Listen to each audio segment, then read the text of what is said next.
Okay, so in today's episode, we're going to talk about how to flip, how to wholesale, and how to run a real estate brokerage for active income. And then we're going to talk about how to hold real estate for passive wealth. To help us with that, we got Brian Tran. He is the owner of Soul Hills Real Estate and also Cash Flow Properties. And he is going to be going over the different pros and cons of having the different businesses. And then we're also going to get into like, hey, is it worth it having a brokerage? Is it profitable to have a brokerage? What makes the most money? And then can you actually retire from owning rental properties? Welcome to the show.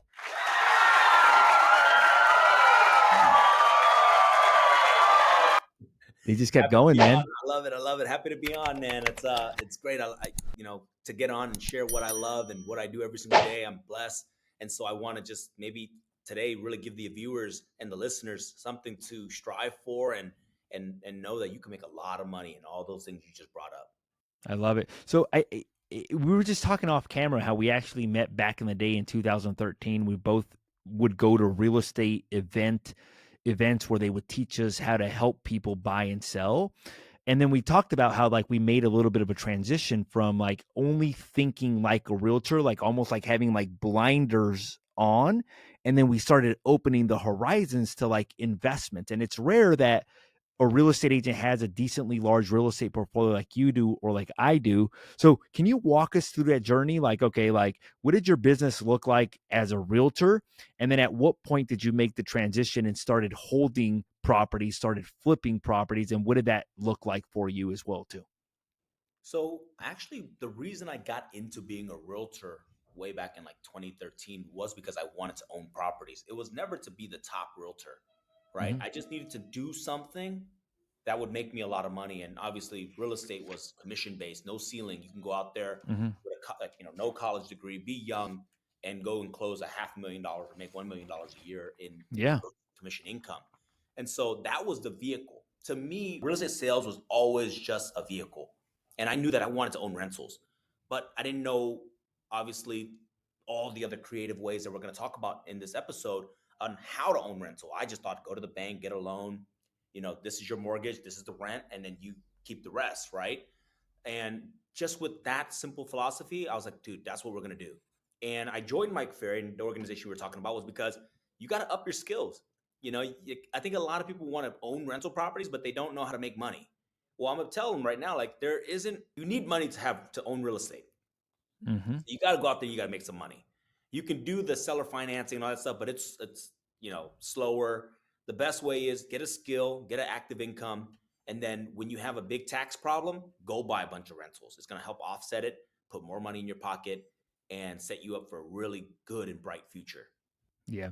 It's interesting because as you're mentioning that, the best way I've heard it described is fast money, mediums money, and slow money. And the fast money is the real estate sales or the flipping or the wholesaling to bring in active income. And the slow money, and a lot of people don't realize this, is the actual rentals. I mean, that's like when you compound it over an extended period of time, that's where you make like some cash flow and appreciation and build long-term wealth. And obviously there's tax savings as well too. So at what point did you buy your first rental property? And then did you buy your first rental property or did you flip a property first before you bought a rental? And then what did that first rental look like as well too? And do you still own it? Yeah, so actually, I bought my first property about 2 years after doing real estate, right? So Mm, I did a stated income loan, and I still have that property today. It's in Oakland, California. It was a 4 bedroom, 2 bath, but had a huge basement. And this is the thing: it's like we were already selling real estate, so I was a little bit more creative at the time. I knew how to like maximize space and do the renovations because when we were listing these properties, most of the time you're managing the construction for the sellers, anyways. So I saw this for sale sign. It wasn't even like a legit for sale sign, like a realtor one. It was like the ones that people use on a used car, yeah. you know, on the side of the street. And it was like a small number, like house for sale, call this number. I called the number and the lady was like in Reading. Reading is about 3 hours north of Oakland. Hmm. And it was her mom's property. She hasn't been there in years. She didn't know what it looked like. She just knew that the roof had caved in and that it was full of her mom's junk. Very common of what I buy today. I mean, that's really all I buy now, ugly properties. But at the time, I was like, oh, shoot. I was like, what do you want for this thing? And I didn't know any of the scripts. Like today, I can tell you Yeah. like what to say, how to say it to get what you want, right? Like neuro-linguistic program, which you learn in Mike Ferry and all that stuff. But back, I was like, what do you want for this thing? And then she just threw out like, I don't know, 300 something. I'm like, well, can I get in there? And at the time, 300 something thousand was a lot of money to me, right? And so she sends her handyman that was supposedly watching the property. I go in there and I mean, I just described to her what I saw. The handyman confirmed everything. He goes, I said, yeah, the roof is caved in. The kitchen's busted. There's junk all the way up to like this, you can't even walk. And I said, I don't know, can you take, I don't know, I think at the time it was like 350. I think that's what we settled on. And I was like, yeah, this is a deal because I knew at the time, even then, those homes were going for about 550. So I had a Hmm. $200,000 spread. So I walked in, and then obviously you get lucky sometimes in real estate. So I did a state income loan. You put 25% down. At the time, I didn't have a W-2, so like you know how hard it is Yeah. for us to get a loan. But I went to Sterling Bank. They said, okay, well, what do you make? And then the guy was really cool. He goes, tell them you make this. I was like, okay, all right, I'll do that. And I ended up qualifying for the loan. I think I put down like $75,000. And, you know, I think the renovation, I got really lucky. This is where like, sometimes, you know, the more you go out there, the more work you put in. Well, when I cleared out all the junk, everything else was pristine. Everything else was good except for the kitchen. And so I had the roof done, like 8 grand at the time. And then the kitchen, I found like a discount hardware store that had like commercial kitchen stuff. Hmm. And I just put that thing together. And I think all in 30 grand. So I'm out 105,000. And if you're asking, like I had 105,000, like, you know, commissions, right? So you take the money, you put Hmm. it in and you do that. And then I rented it out to a Latino family too. Because I remember I told you like the upstairs was like 2,000 square foot. The downstairs basement was just as good, but it was like just as big, right? So I got like almost like 5,000, something A like that month back in the a day. month. And the mortgage, even with the higher interest rate, I think it was a 5-1 arm, and it was like 5.5% interest rate. My mortgage was 2,200 with PITI and the whole shebang. So I was making like 2,900 bucks. What did you do with the cash flow at the very beginning? Like, what did you use the cash? Because it's so funny when you're saying that. The same thing happened to me. I bought my second rental property. My rental property second one started producing me $2,000 a month, and then that helped me take more risk in the business because now I had this 2,000 that covered some of my living expenses. But what did you use that for? Just out of curiosity. I was scared, and so I was like, "Oh shoot, 5-year arm! I got to pay this thing down." So I just applied the principal.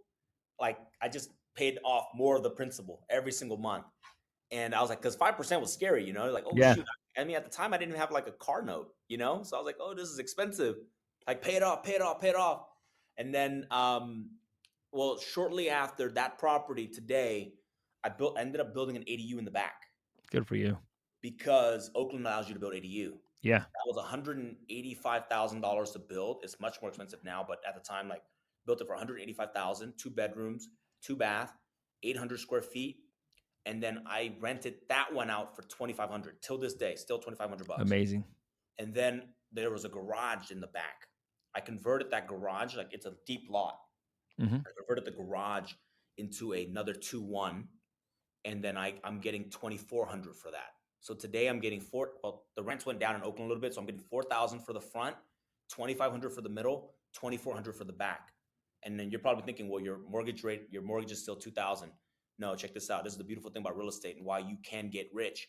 And it's not about getting lucky or timing the market. It's just having time in the market.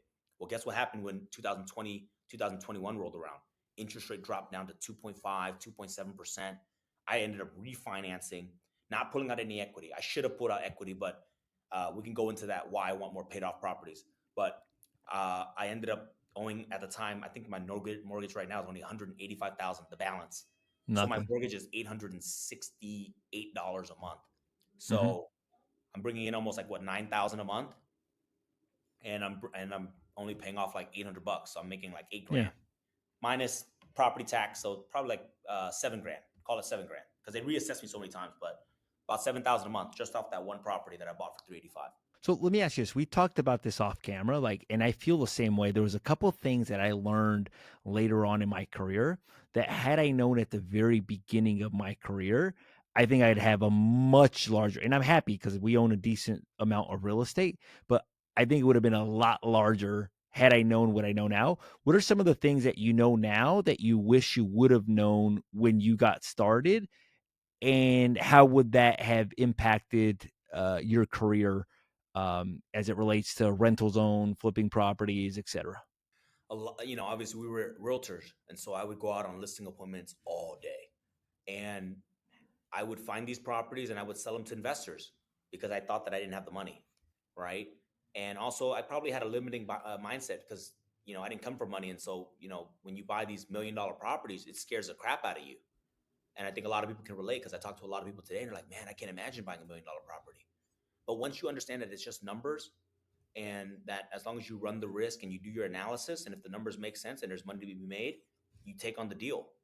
So if I had known that probably back in my heydays when I was moving, probably doing 30 to $35 million in transactions a year, I would have been able to pick up probably 2 to 3 properties a year.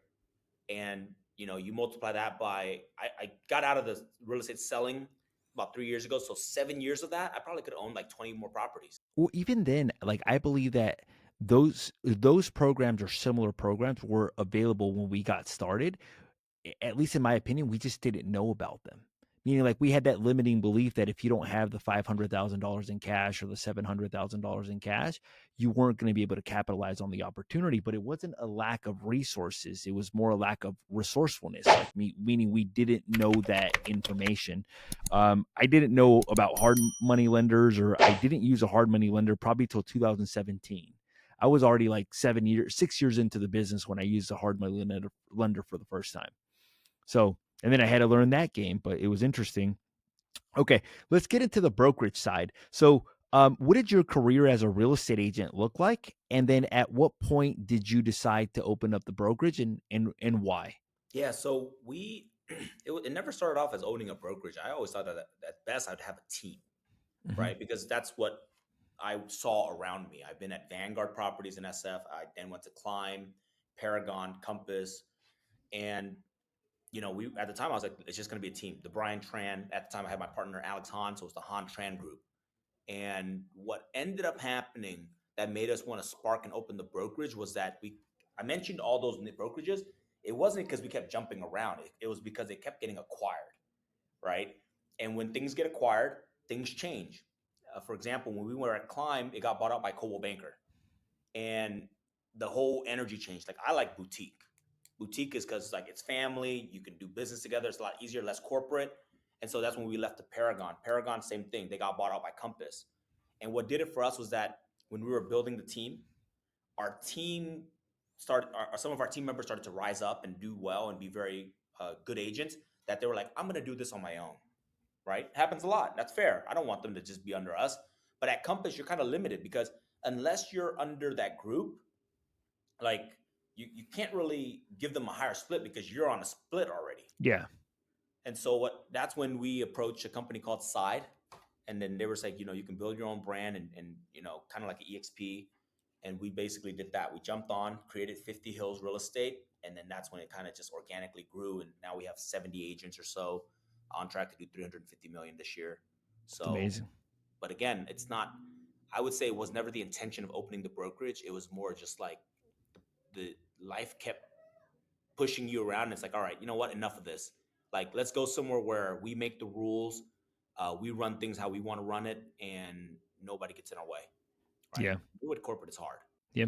Let me ask you this. So, a long time ago, I was considering opening up my own brokerage, and I went to a couple of Mike Ferry agents. It was 2015. I had just bought a commercial building where it was commercial on the bottom, residential on top.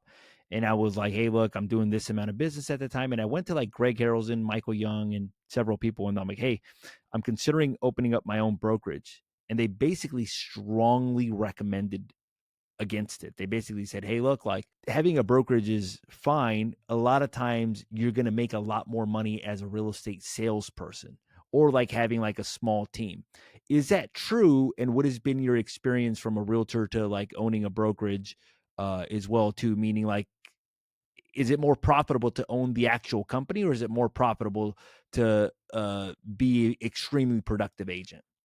I think if your end goal is to be the top producer, then it is better to just be an agent with a very high split or a cap somewhere. But if your goal is to do all the other stuff that we're going to talk about, it is beneficial to have the brokerage. And the thing is that the brokerage is very distracting. You got to deal with the office politics, you got to all the marketing, all the overhead. It is heavy, right? And so if you were a top producer and you open an office, your time is going to get split. Now, I no longer sell real estate, right? I don't go out on listing appointments. I don't go out on buyer's appointment. I'm okay making less off the brokerage because we have the flipping, the Yeah. property management, our own rental portfolio, and then the wholesaling. It is a necessary arm that helps the Yeah, it whole feeds side, everything basically. that feeds everything. So that's why we still keep it. It's also a lot of fun. I get to be with great people. You know, realtors are the most fun people. You know, if you recruit the right people, they're fun. Um, they bring us deals. They list our properties, and it saves a lot, right? So we do buy some of our flips on market, and so you think about it, if you're buying $1 million property and you represent yourself at 2.5%, that's $25,000 that you just added to your spread. So we Mhm. keep the brokerage for that factor. Yeah. So the way I've heard it described is the brokerage is almost like a lot of times it's like at a break even and then you make money off the other things basically. Like for example, you make money off the flipping or you make money off the escrow, you make money off the title, etc. I mean, I wouldn't say breaks even. I don't. I try not to let any company break even because then it's just not worth the time. But Yeah. it's profitable, but not like the time that I spend on that. If I just the wholesaling and the flipping makes way A more. lot more money A lot more. basically. Yeah. But it's just if you run it right, and my thing's always been if I bring in the right leadership, I can be like the chairman of the board. I don't want to be the CEO of any company. Yeah. Like I don't want to be the day to day. I don't want any of the problems to come to me unless it's like really major. I want to assemble the team and let them run it. And so in that way, I'm able to own multiple companies without having to be like, oh my God, I don't have In the time day to to do day. all of it. Yeah. Who are the right players that you would need to bring in to run a real estate brokerage the way that you have it set up? I mean, you can have partners. I have a mixture of partners and a sales manager, and then we Okay. have a chief growth officer. Now, it didn't always start that way. Obviously, like you got to find good people who are resourceful with the right attitude, right? We don't operate on like compass level where I have like millions and millions I could throw at salary. So what Yeah, I of do is I course. bring people on and I give them profit share. Cool, man. And then, at what point did you start flipping the properties in your career? And then, at what point did you learn about wholesaling as well, too? Flipping came first. That was probably right around 2017. I've heard about wholesaling, but Yeah, I couldn't. It's like a different industry, and I wasn't very successful at that in the beginning. But flipping was easier. So 2017, we flipped our first property in San Francisco, and this is the heydays when every flip was making like 300, 400,000. It was crazy. Nowadays, I'm lucky to make like 150, 180, you yeah, know, because I mean, you can still do it, but you have to do like 12-month projects where you have to expand the bottom, blow out the back. And I like to be in and out of my flips in like 6 months. But we bought this property out in Bernal Heights, San Francisco, picked it up for 950,000 or so, put 250 in, and then sold it for 1.75. And that's when I was like, oh shit. So I had the partner that actually owns the brokerage with me now. We did that together. So we walked away with like 200 something thousand each. And I was like, holy crap. Like it didn't even require that much work because it's not like I'm swinging the hammer, right? Like the contractors are swinging the yeah. hammers. They're doing all the work. Like we just check up on them. And at the time we were still selling real estate. So it didn't take up time away from like our production. And I was like, dude, like that's like what we made like 400 something thousand. I'm like, dude, we just sold like a what is that like a 8 10 what is that like $15 million property, Yeah, you know? And I was like, okay, all right, we got to focus on this. But got it. before that, the reason what got us into flipping was that we used to represent a lot of flippers, and I used to go to every single signing in the escrow. Like when you used to go in and sign with them, ask any questions, like it was just part of the celebration. And I would look at my commission, like, oh, paid off to Brian Tran, 25,000 net sheet all the way at the bottom. The seller made like a quarter mil. You're like, yeah, I got to go on that side. I got to be on that side. That's really was the turning point. That's when we started actively looking for flips, and then started flipping. How did you find that first property, and what do you think caused the profits to margins to go down significantly? Well, during that time, 2017 was like the heyday of San Francisco. It was like, a lot of it wasn't us. Like, as smart as us flippers The think we market are, was just the market takes care of you. So at the time, we were supposed to make like 200,000. Like the ARV was 1.5 million or something, 1.45, right? And so we were like, whatever, we'll make 200. But then the market was just like, and so you ended up selling for 175, and it's like, oh crap. And we still get lucky like that today, but now it's like way more saturated. Everybody's a flipper. Sellers are like, they watch all More these TV sophisticated. shows, so they're selling it for more.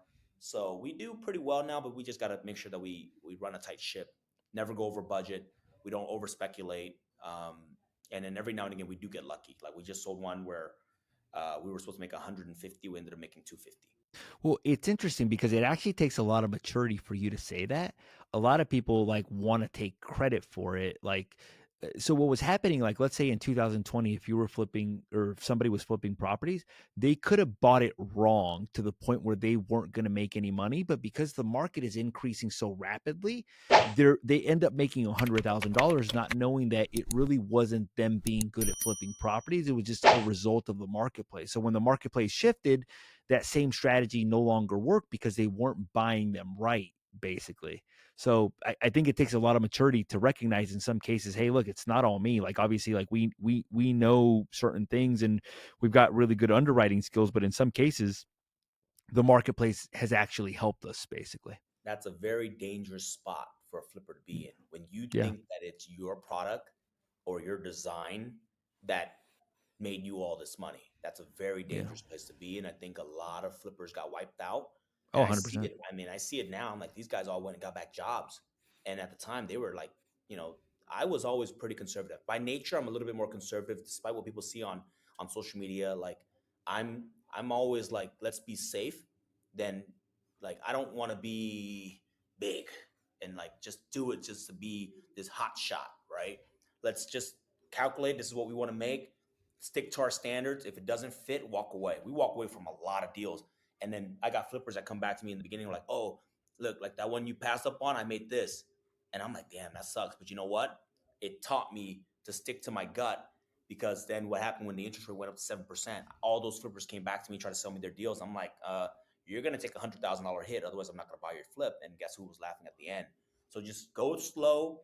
My boy Larry June always says, let's just keep it organic. Don't try to force things. Let it come to you. And we're trying to be in this game long. Like business is long. And I think those who try to sprint for a long period of time always ends up getting burned. There's times to sprint, there's times to jog, and there's times to walk. And right now, I'm actually jogging. Right? But in COVID times, I was walking. I rather focus on the commission side because then those were making just as good low risk and like wholesaling some of the properties out than to be stuck. And even to this day, like our projects, I try to be in and out in 6 months. From the day that I get the keys to the day that new buyers get the keys. Like we try to move it quick. So these projects that takes 10, 11, 15 months, it's not worth it because then you're going to be really at the mercy of the market. We don't know what's Yeah. going on. What do your underwriting guidelines look like? What's your buy box? Yeah, so we try to buy. So we try to be in and out in 6 months. So the timeline is 6 months. We try to make at least 10% of the ARV if it's in our like within a 20-minute drive of us. What I mean by that is like Yeah. I won't go far for just 10% ARV. So if the property is going to sell for $1 million, I got to make at least 100 grand under 6 months, right? And that's only if the property is 20 minutes away because that means my crew can get there pretty good, we can manage it right.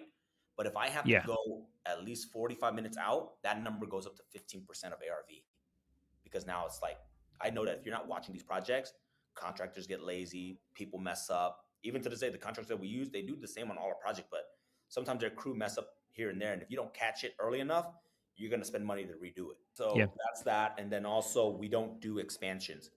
We do basically kitchen, bathrooms, paint, flooring. Because why? I That's can a get the permits over the time. counter. Yep. And I say 6 months. Our average right now, we're in and out in 4 months.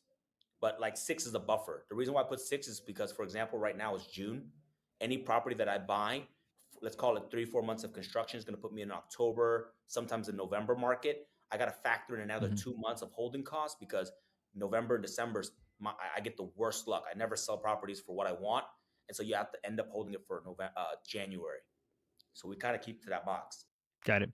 Let me ask you this. If somebody wanted to get into flipping, what's the best way to generate motivated seller leads or to find deals? Or what would you say to them? If they're just starting, they probably don't have a lot of money. And so the best way is to you're going to have to go out and bird dog it. So drive, look for properties. That's how we started in the beginning. Like I found some great deals driving around, found the ugliest house, called the owner, and then just stuck at it until they finally agreed to sell. That's harder. It's not as consistent. I agree because it's like, driving doesn't you might only see like 3 or 4 properties. Yeah. That's free for the most part. It's just your time. If you have a little bit of money, paper leads are good, right? But they're very expensive. In my market, you're talking about $400 to $600 a lead, and it usually takes Hmm. 10 leads to get one deal. So you're thinking about like Yeah. 6 grand, $4,000 to $6,000 to get one lead. That's the money. If you want to go a little bit bigger, direct mail still works to this day. We spend a good amount sending out those fake Yeah. checks opened, and we get like 1 or 2 calls every other day off those checks. And so those are the levels if you want to get into it. But I would say if you can join a team that is already wholesaling, learn, Mm. close deals for them, earn that commission, learn how to talk to sellers, learn how to see what they're doing that's working. And when you stack enough money, duplicate their system and go do it out on your own. Which would be good. What about rentals? Like a lot of people think that you can make all this cash flow on rentals. Is that true? And then what is the key? And then there's a lot of people that are like, hey, look, you can't be positive in San Francisco or you can't be positive in a city like Oakland. What would you say to that? They're right. Right now is you're not going to be positive. You got to bring a lot of money to the table, or you got to buy really screaming deals. But let me tell you something. I bought this property in Daly City for at the ARV was 1.35, right? Even though I bought it for 400,000, I put in 200,000. I was in it like six something. I refinanced it in today's rate. My mortgage was 7,000 something with property tax and insurance. The rental market's 4,500 bucks at best. And I can't Hmm. Airbnb because there's restrictions in Daly City. So you're Yeah. gonna lose like 2,500 bucks every single month. So the smarter play was to sell the property and move that money into out of state. And so you can still cash flow in certain markets, but the Bay Area is tough. Now, where you make money in the Bay Area will be like you can burr and now you can build ADUs, right? But even then, Yeah. you're not going to be making like the crazy money that these influencer and gurus are saying. Now, at best, I think today in today's market, you could probably make 400 to 500 bucks a unit, and people are going to look at that and say, "Well, what the hell am I going to do with that?" Well, here's the Hmm. thing. Remember how I mentioned it's like, you're trying to time the market rather than trying to have Yeah. time in the market. Well, guess what happens when Hmm. those rates drop down to 4? I don't think they'll ever hit 2 again, but when they go down to Yeah. 4, right? Now your mortgage gets cut in half. And then on top of it, over time, rents go up, right? And so now you got two factors working for you. And the third is tax savings. Like this year, I paid virtually very little in taxes because I bought a bunch of rental properties and I did cost segregation studies. And even though they're only at 60% bonus depreciation, I mean, if they do what they do and they bring it back to 100, I'm going to go and amend all my tax returns for the previous years and get a big return back, right? That's the long term game. Rentals is definitely a long term game. Talk to us about the cost segregation because it's funny. It's funny. You started. What year did you start real estate? 2013. Okay, so I started in 2011, and then I flipped my first property in 2017, and then in 2019 I bought my first large apartment complex, like 25 units in California. But that's when I learned about the cost segregation study. I feel like it's like very like the journeys are very similar. So for viewers that don't know what cost segregation is, what is it? How does it benefit you? Who does it benefit, basically? You have to be classified as a real estate professional. I think that's the first thing. Because we were realtors Yeah, and we're full time in this profession, we are allowed to do bonus depreciation, which basically means that when you buy a house, the roof has an expiration date, the windows have an expiration date, carpets, basically the house has things on the house will fail, right? And so what yeah. the government allows you to do is basically, if you're a real estate professional, you take all that, whatever that cost is, and you get to take off the bonus depreciation in year one. And so just easy math. We bought Alabama, for example. I buy a lot in Alabama. Those properties are about 110 to 120,000. Basically, every single property wipes off $13,000 of my income. Hmm. And therefore, if I make like 100,000 in income, with because I bought that property, I now only pay taxes off of 80, like less, like 87. I don't know. I'm not the best at this. I'm terrible at explaining this. You save money. You save money because basically it wipes down your taxable income. That's what it is. It's funny because when I learned about it, I was like, man, like, how come I didn't know about this? Actually read it in a book, and I went to my accountant and I was like, look, how come you didn't tell me about this? And he's like, oh, I didn't think it was applicable to you. After that, like, I started looking at real estate differently. I started looking at it like, okay, you have the cash flow, which that's only part of the formula. You have appreciation, you have depreciation, you have principal pay down. And I'm like, oh my God, like, there's so many different ways to make money. Let me ask you this. Everybody, I know so many people that are like, hey, look, I want to get into real estate flipping, but they don't realize that, hey, there's also like a side where you could lose money. What's the most money you've ever lost on a deal, and what did you learn from it, Knock on wood, I haven't taken if any L. anything? Not like Really? knock on wood, Ever? ever, never. Now I've lost money on startups that I invested in. That's why I'm like, you know what, I'm not doing that anymore. But we underwrite our Yeah. deal very well, and because we're like because we have the brokerage, we have our finger on the pulse, and it's good to have our finger on the pulse because like my agents every Wednesday when they're in, like I get feedback. I get real feedback. Like, hey, you wrote on that property. What did you get? They were like, dude, they only got one offer. I'm like, shit. So what does that mean? That means that, dude, I better hurry up and finish this project because the market's turning. And then on top of it, I can list it to where it'll sell because I can see the market going down. Like on one of our most recent property, um, I was supposed to make 120,000. I ended up making 40. But the reason why was because I just slashed prices. I'm like, dude, it can go really bad really quick. And so let's eat Yeah. less. We'll price it low. Somebody's gonna buy it. And that's exactly what happened. So we were able to exit out. And of course I made less, right? 40,000 opposed to 120. But get out. Like we're not here to take losses. Like, and you don't want to because when the market slips, you don't want to be the one trying to catch it at the bottom. You rather just price it Yeah. at the bottom, get a seller in, or get a buyer in, and offload it. So that's what we do. Um, yeah, I haven't taken any L's because also I never speculate. Like people buy, and I hear it all the time. Like, oh, this market's gonna be 1.6. The comps are 1.5 today, but tomorrow's gonna be 1.6. I don't care. I'll price it at 1.5 or sometimes even 1.45. Like I'll build in cushion. Yeah. And the thing is, like, if you have good deal flow, then you don't have to just buy every deal that comes across your desk. Like I walk away because I know that unless it fits my box and I hit the numbers I want to hit, I'm not gonna buy it. What do you And guys do with all the extra leads that you guys don't buy? we wholesale them out. Yeah. Yeah, we try to dispo it, or we'll gun for the listing. We have options, so we can do all that. Yeah, which basically becomes like a feeding system for all the agents that you have. You said that you guys usually try to make 10%. Is that on top of real estate commissions? And does that mean that you're buying properties like at 90% of the value, like 90% of ARV or like 85% of ARV, or what does that mean? 65% of the ARV, because then you got to factor in commissions on the other side. You got to Yeah. factor in closing costs, title, escrow, county transfer taxes, construction. And so when I try to Repairs. percent of the ARV, if the property after everything is said and done and it's like fixed up, ready to be sold, and it's worth $1 million, I want to make 10% of that, so it's 100,000 profit So net you're all in basically at 90 cents on the dollar, basically. after everything's said and done. After Yes, everything, after commissions, after repairs and everything like that. So it's basically like so if there's a 10% shift in the marketplace, I'm at then zero. yeah, you're at zero basically. And the reason I do that is because when I started buying real estate, I would buy in some cases at 85 cents on the dollar minus repairs. And when the marketplace adjusted with the rate, I actually lost some money on some of the deals. Then I went more conservative on the approach, basically. So instead of 85, we went a little bit or a lot lower, basically. Because I at the time of this filming right now, I feel the market is definitely going down. And so 10%, we're actually now bumping it up to 15, Yeah. 18%. Like we're always adjusting.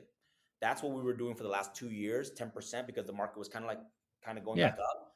But I do feel like with everything going on in the world right now, and like it's starting to kind of flatline a little bit. And again, I know that because I own the brokerage. I know things, right? Like these wholesalers are sending me stuff and like, hey, ARV's 1.5. I'm like, no, it's not, because I know that XYZ property, we just wrote on it and it's in contract for 1.4.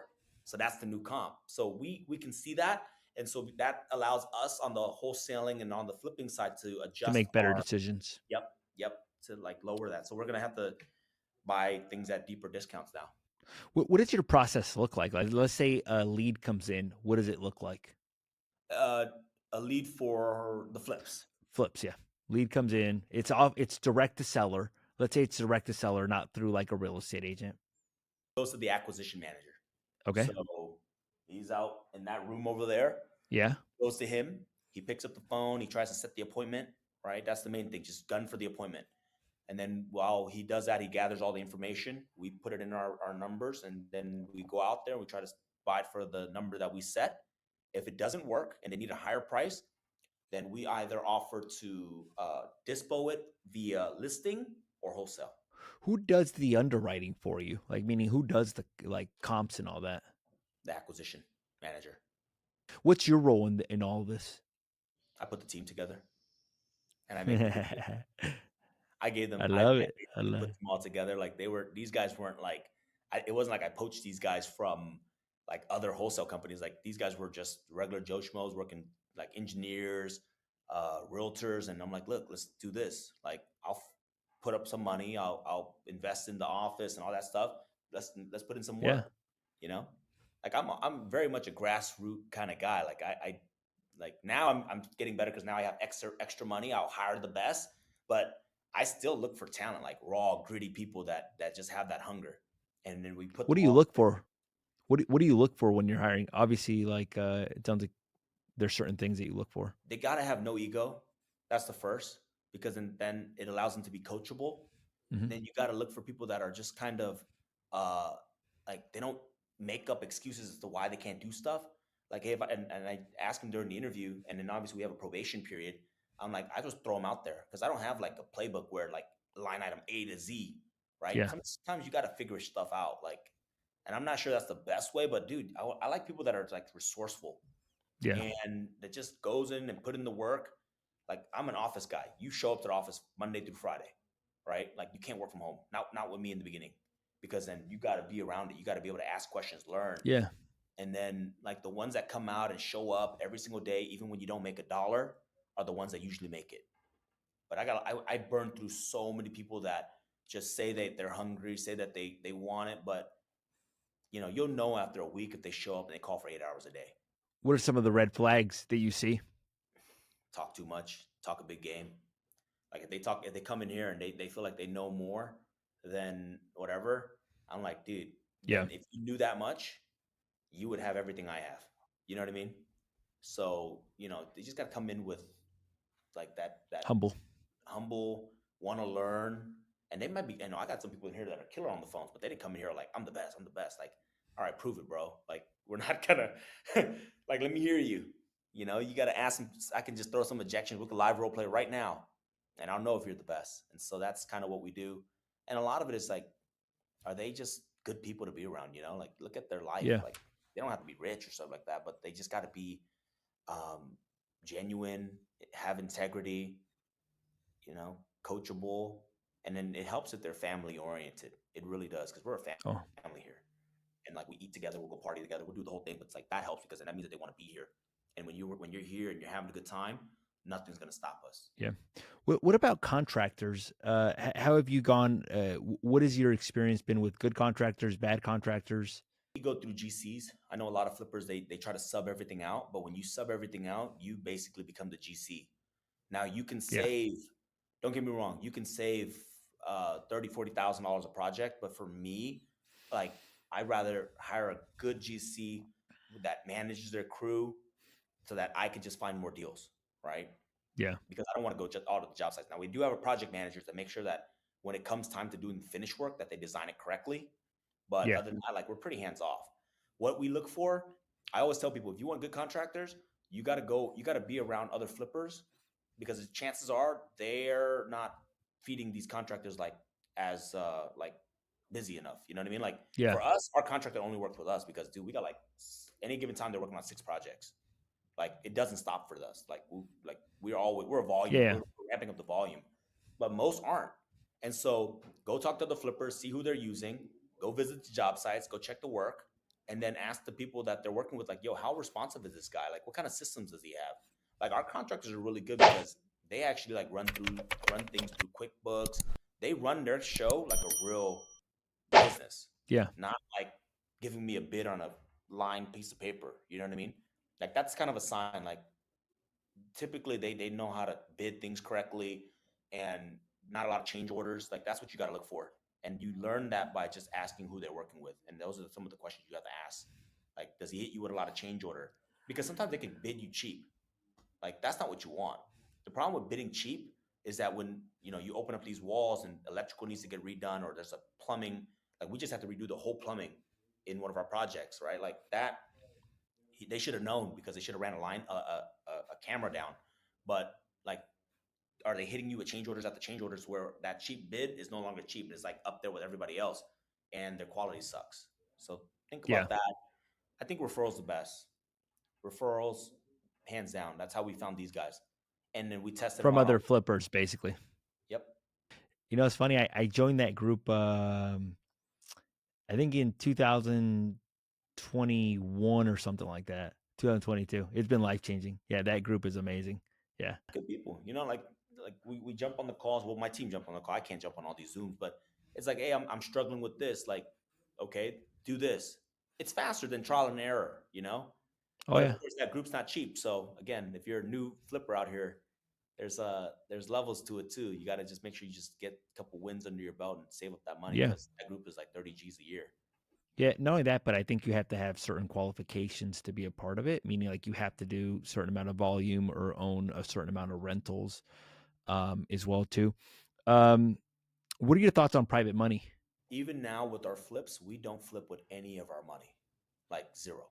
And the way that we do that is that our structure is this: our hard money lenders lend us 90% LTV, loan to value, right? Yeah, So on $1 million project, they'll give us 900,000. So the 10% is 100,000 plus the construction, call it 200,000, and then call the holding cost another 100 grand, right? So we need a total of 400,000. 300.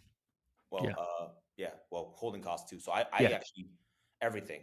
So what I'll do is then I have a private group. We have basically a fund, and those investors will then fund everything else. And then I pay 9% to the hard money lenders, and I guarantee my investors 9%.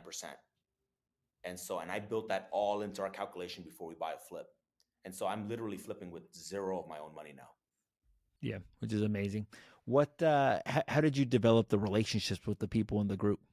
So in the beginning, I mean, I don't recommend brand new newbies to do this because if you get caught, your Yeah. reputation is going to get screwed. I just started doing that maybe about 2 years ago, Hmm. right? Before then, it was all our own money. But then what happened was people just kept asking, like, we want to invest with you, we want to invest with you, and you know how it is. Like when they Yeah. start asking you so much, you're like, all right, let's do it because now I have the confidence and the skills to know that I'm not going to lose your money. But also on top of it, I sit on a lot of cash just because I will feel terrible if I don't pay them back. So I do have a good amount to cover the cost. Like if I lose a few $100,000, like I'm making sure the investors get paid back. Yeah. But knock on wood, that's why we underwrite so strict. And this is one of the reasons why we underwrite even more strict now is because I got other people's money on the line. I'm not going to lose that. Oh yeah. And then every time, yeah, that's amazing. Cool, man. Any other advice that you'd give to somebody like maybe starting off as a real estate agent, getting into flipping, then starting to own rentals as well too? I think at the beginning, be aware of all the other strategies, but try sticking to one first until you make like a few $100,000, right? Because the problem is if you Okay. jump in knowing everything that we know, it's like you're gonna get lost. Yeah. It's easy for us now because we've been doing it for so long. Like we're okay, this we're gonna go with this option, we're gonna go with this option, we can pivot.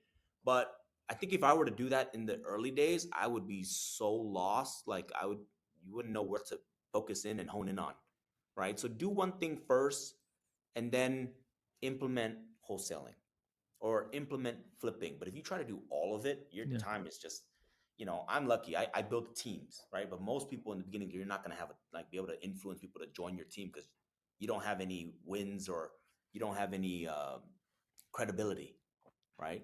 So When get good at one thing first. Not only that, but I think like sometimes like you make a lot more mistakes at the very beginning. Like I remember I took a listing that backed to a busy street and I'm like, hey, why isn't it selling? And we had to adjust like about 10% in order to get it sold. Had I bought a property that backed to a busy street, I would have taken like that would have been a completely different level of experience. So I actually learned from that. I'm like, oh, like in some cases, some properties, whenever they back to a busy street or front to a busy street, there could be an adjustment, and that lesson served me. So now, like, even as I flip properties, I underwrite deals. I'm a lot more conservative depending on the frontage or the backage of a street, basically. So there's going to be a lot of different lessons that you can learn basically along the way.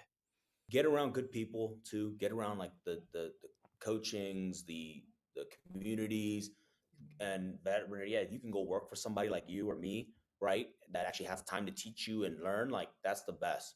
Because like the guys out here, they try to buy deals. I'm like, hell no. My real estate experience kicks in, and I go, dude, no, that's like you're looking at it for face value. Like exactly, that thing backs Yeah. to a freeway, or it's actually on the bottom of the hill, and therefore, like for example, we passed on a deal right because it was in a great city. Like this city, anywhere else would have like any other neighborhood would have sold really well.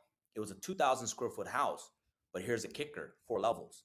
So 2,000 square foot divided by 4 levels, each level is only 500 square feet in a neighborhood where it's mostly family. Like, dude, I don't want to be on a like that's too separated. So I was like, no, we're not buying that deal for whatever you freaking comped it off at, because I know from my years of being a realtor, buyers don't like that. Like, and especially families, like we want a like at least just 2 levels Yeah. where it's big enough where our kids can run and it didn't have a yard. So that's when like my real estate experience kicked in. But you don't have to have the real estate experience. You can just at least have people that you can call and be like, yo, what do you think about this deal? What do Or you think about like, this? yeah, or like call a realtor and be like, hey, what do you think this property's worth? They got 2,000 square foot on 4 level. They're going to tell you the same thing I just told them. So you got to build, like in the beginning, try to build up good people around you that you can call and ask help with so that you don't make the mistakes, right? Yeah, those are painful. Good. And if somebody wanted to get involved in something that you offer, like some sort of training or some sort of mentorship, how would they go about doing that? And where could people find you as well, too? Yeah, you can find me on my Instagram, YouTube, or TikTok, Mr. Brian Tran. I got a school community with over 600 people members, and I go live every Friday, 11 to 11:30, and I do exactly like this. Like people go over deals with me, and I'll do it right on the board, and I'll tell them like yes, no. I saved this guy I think like 250,000 the other day because the partnership was whack, the property was whack, and I'm like, why are you even doing this deal? Like, are you only doing this because you want to flip? Because I'm like, dude, like just give me the 250,000 and I'll put your name on something. You know what I mean? And it just didn't make sense. Yeah. So that's what the thing is about. Like I don't want people to make the same mistakes. And I know that the whole point of me even doing these podcasts is and doing the social media. Like I met so many cool people on social. Like now I don't have to go out into these conferences as much and stuff like that. Like people now come to us, and that's probably how we got connected on podcasts. It's like it's cool seeing people win. That's the truth. Like, Yeah. find people like that. Like, I'm not a hater. I just love when people make money, man. And I love it when Yeah. we make money together and then we can take trips together. We can do stuff together. Like, that's what drives me. I've made enough money and I'll continue to make a lot of money. But now, can I teach that 21-year-old, that 22-year-old, hell, that 40-year-old to make some money? Obviously, like, we'll make it together if we can and we win. And that's how you build like a great community, a great vibe, great tribe. Like, that's what Yeah. it's all about, man. Making money I with people love is it. the best. I love it. Cool, man. I want to say thank you for coming on the podcast. Obviously, I appreciate it's nice to reconnect from back in the day as well, too, when we were both getting started in the business. For our viewers, we had Brian Tran. We talked about flipping for active income and holding for passive wealth. We went into like the different brokerages, flipping, rentals, all that good stuff.